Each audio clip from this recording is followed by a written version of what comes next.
Hello my dear friends, तुम्हा सगळ्यांचं स्वागत आहे चटुरी ननंदभाभी रेसिपीजमध्ये. तर आजची आपली स्पेशल रेसिपी आहे जास्त ऑइलचा यूज न करता कुरकुरीत असे पोहे. तर त्यासाठी मी कढईमध्ये तेल घातलं,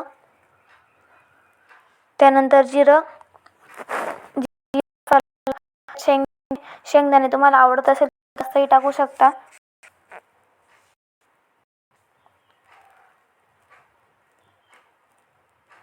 शेंगदाणे फ्राय झाले तोवर आपण जे पोहे होते मी ते आधीच साफ करून ठेवले होते.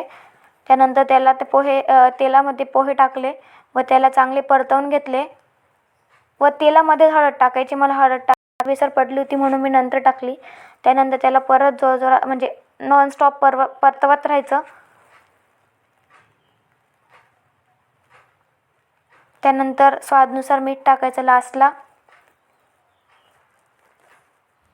व त्याला 5 मिनिटासाठी गार करण्यासाठी ठेवायचं, जेणेकरून ते एकदम कुरकुरीत असे होतात. त्यानंतर आपले पोहे रेडी आहे. नक्की ट्राय करा व रेसिपी कशी वाटली नक्की कमेंट करा.